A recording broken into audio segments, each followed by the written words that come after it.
Welcome to a very special What an Oddcast. Tonight we have at Jokey's House of Underwear and Pants. Please welcome to the stage Jared Minikheim. It's not the intro I was expecting, but I lost my soundboard, sorry. all right, so my chucklehead is already. Oh boy, folks. So hi everyone, thank you all for tuning into this. Thank you all for anyone who decides to listen to me talk to you about some stuff.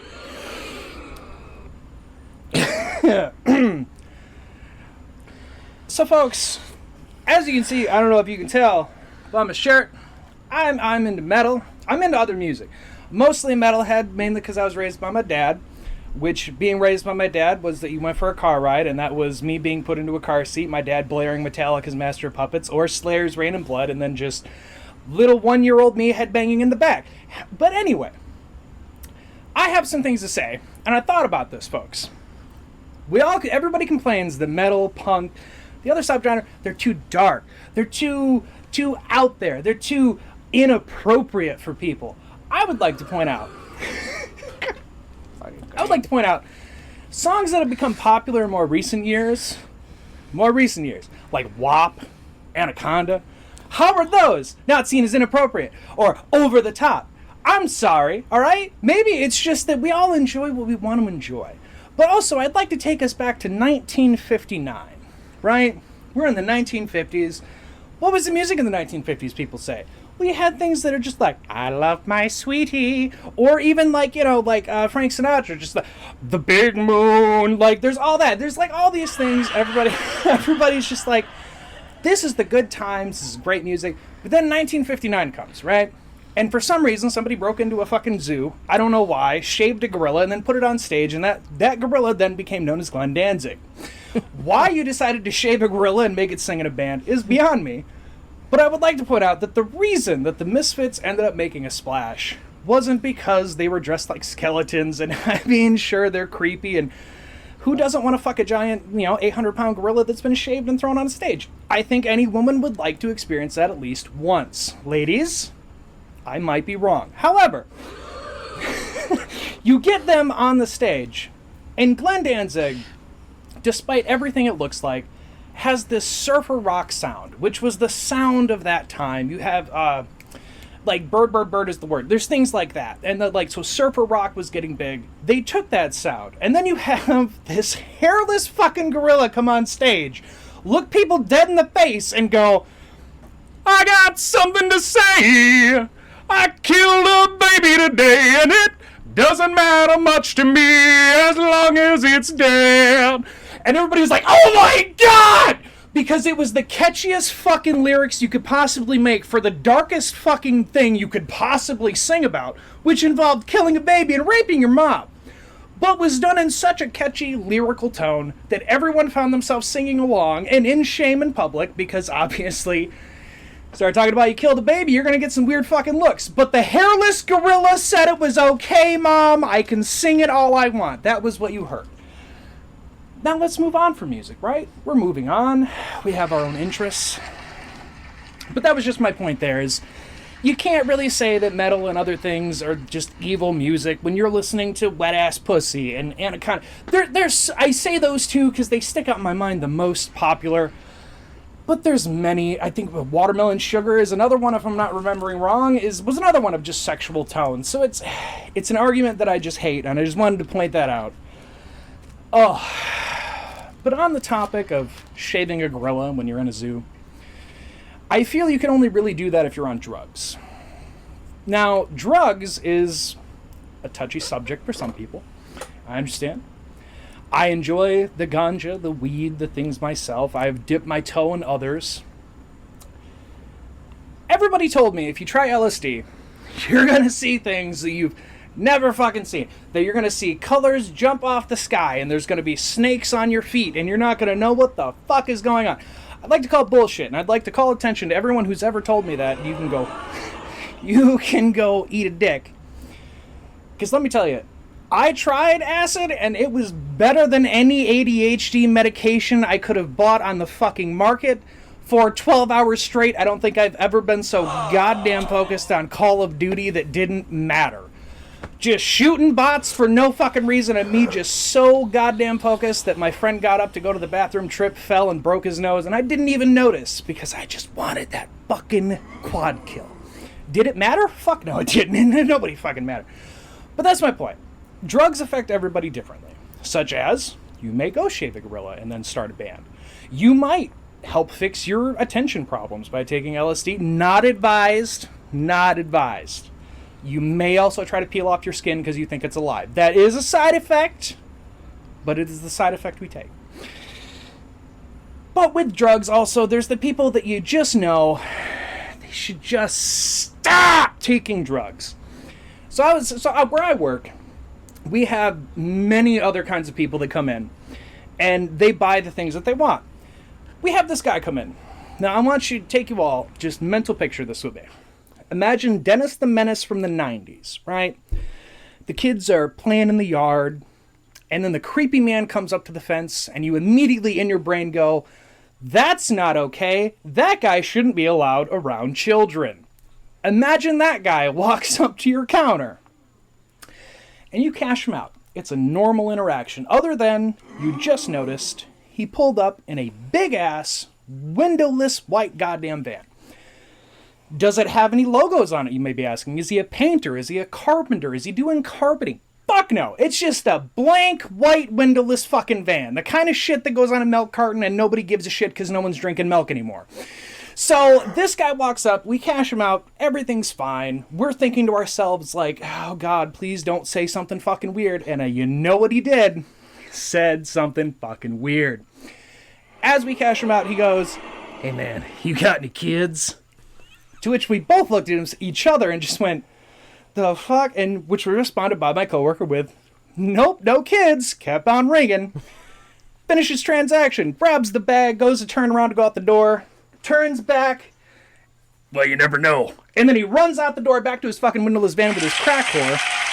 I call her a crack whore because she looked like she weighed about 30 pounds, and I don't know if she's eaten anything in the past 8 months. They go back to this windowless van and leave. And that is the kind of people you get with retail. Retail. It's the best job you could possibly have if you love people. But if you're a normal person and you fucking hate the general public, you hate retail. But sometimes retail is just the job that helps you get through the day. Now, some people disassociate. And, you just go through your day, the monotonous things, the ringing out, the beeping, the cashing, the money. Somebody's taking a shit too long. You do all those things and you dissociate to get through it. Now, for most people, disassociating works. Does not work for me. My problem is if I dissociate, I think of all the shit that I wasn't thinking about before because that's just been in the back of my mind. So disassociating, I put myself in it. With that, folks, we're going to get into the big joke of this whole thing. Have you ever been in a relationship just so goddamn despicably, ungodly, unholy, should have never happened in a million years, but you did it anyway? And you're in that relationship and you feel happy and you're like, I think I'm going to make this work. I've got it. Meanwhile, all your friends are yelling at you that you're a fucking idiot and you need to get the fuck out of there. But in your mind, you've disassociated. So in your mind, there's just a captain who's going, all right, folks, this is your captain speaking. I'm drunk as fuck and not paying attention to a goddamn thing we're doing. You just sit the fuck back and let me enjoy my goddamn buzz. That's going on in your mind. Meanwhile, your relationship's falling apart. But before that happens, everything's fine. You've got the I love yous. You're looking at places. Maybe there's animals. Who the fuck knows? Everybody's different. So that goes on. Meanwhile, that captain in your brain, he's just been flying. Fuck, he tore the radio out about 20 minutes ago. I don't know if that's how a plane works. FYI, I've never fucking flown a plane. But I assume he rips the radio off and just says, fuck it. You're flying and you're just, it's in God's hands now. By the end of that relationship, that goes from I love you to fuck you, I'm keeping the dog too. And it hurts until you realize it was just never meant to be. You just took a red flag voyage. And the red flag voyage is that pinnacle moment when you realize it's the worst relationship you've ever been in. You shouldn't have done it. Everyone told you shouldn't have, and you said, fuck it. I need to see how long I can ride this shit show for. Because nothing gets you more excited than when you're having sex, and there's the possibility she might stab your fucking brains out. You don't really know. That's excitement. So anyway, you're standing in line, and you're beeping things up, and you're thinking of this. Your captain's fucking killed himself for some reason. Nobody has any idea why, but the plane is just doing its own thing, and you're heading for a mountain, and everything seems like despair. But that's when you realize not everything is despair, right? The Red Flag Voyage does teach you some things, teaches you can be a better person, teaches you can do better things, that you're better than what you actually lower yourself to at times. It's just a part of life. It's a part of things we do, just like taking drugs. We all do them. Well, I mean, I guess almost everybody. Actually, if you say you don't take drugs, you're a fucking liar. Everybody's done it at least once, something or other, even if it's just taking an ADHD pill because you were busy in college and needed to focus. We've all done it.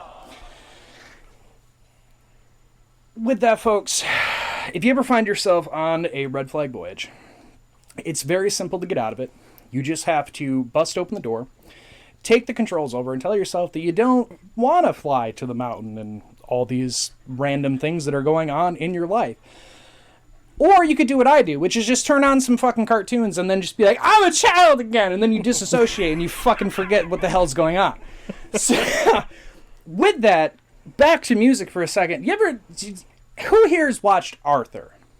Me. Have the chuckle fucks raising their hands, which thank you. And anyone at home, if you're raising your hand, I bet you've already heard the "Hey, it's a wonderful day, come outside and play." Great song. No reason it should be that good of a song to open a fucking cartoon. The more I thought about it, I learned a fact about anteaters.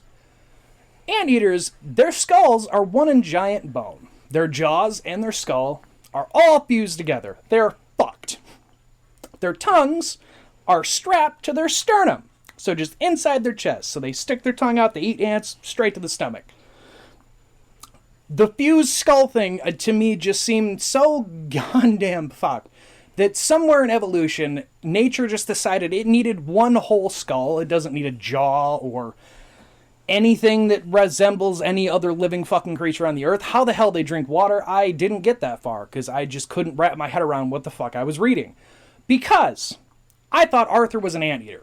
Anybody else, you might have thought the same thing, because he's an aardvark. And you think, they eat ants, they have a long snout, they're a fucking anteater. Until you look it up and Google tells you to go fuck yourself, because it's not an anteater, they're actually a separate fucking thing that somewhere in evolution decided they didn't want to do that fused skull thing, because that was pretty fucked. So they didn't do that. But they did take up some interesting things. Turns out, Arthur, with those glasses, don't make a goddamn difference. So it turns out their eyes are only made of what we call rods, which only see in the dark and don't perceive color. So not only is Arthur colorblind, he can't see worth a fuck at any given time, other than at night, which raises more questions of, is he a serial killer? He'd probably be fucking great, because he can see in pitch darkness and is blinder than a bat during the day. That, to me, it sparked something in my brain of, what is it at one point that anteaters were doing all that evolutionary-wise, and these guys, these little assholes, were just on the side eating ants with them, eating the termites, and then just decided, oh, you can't open your jaw? Fuck that! And then they just left. They left all of them to do their thing and die. And we got Arthur, which, that's pretty fun. So the next time you see Arthur and you see those glasses, feel free to let the show creators know that those glasses are pointless. He can't see shit anyway. And on that note, folks, remember to take all your drugs. Because when you're at the checkout line and you're going beep, beep, beep, and you're disassociating and you can't figure out what the hell is going on, you're thinking about that crazy bitch back at home. Is she going to stab you this time? Is she going to sick the dog on you? Don't worry about it. Because out of the corner of your eye, you see him. You don't know where the hell he came from. Maybe he crawled out from under a rock. Maybe he was born in a test tube. Nobody fucking knows. Hell, he was probably born in a trash can by Oscar the Grouch, and we just haven't found where yet. But out of the corner of your eye, you see Gollum. Picture Gollum, right? The straggly hair. Looks like he just shouldn't be in public. Carrying a bunch of alcohol to your counter, and you're disassociated. You're just ringing it out. You got no fucking idea what's going on. And then suddenly, just as you're asking him, will that be paper, plastic, and you're doing your thing, This creepy son of a bitch reaches over the counter just to look you dead in the goddamn face and say, "You have any kids?" And you say to yourself, "I'm not going to let this guy get me." But then the captain in your brain is saying, "It's all hands on deck!" And it's just straight into the mountain. And then, well, there's only one logical conclusion. You tell the guy to go fuck himself, you call the cops, and then you end up in jail. And that's how we all ride the red flag voyage. Whether you go in jail or you get stabbed, it all ends terribly. Thank you all.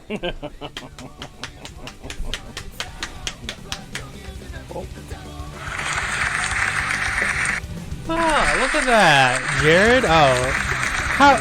Congratulations. You did some good stand-up. Well, he did stand up. Did some things. He was standing. He was standing. I will give him that. No good. I have one critique. Yes. You gotta pace yourself, man. Yeah. I was so nervous. You could tell. I can tell. Hey bud, it's real obvious, and it's just the fucking three of us. We're gonna take a quick break, and then we'll return back with a more regular part of the episode. So bear with us. Goodbye.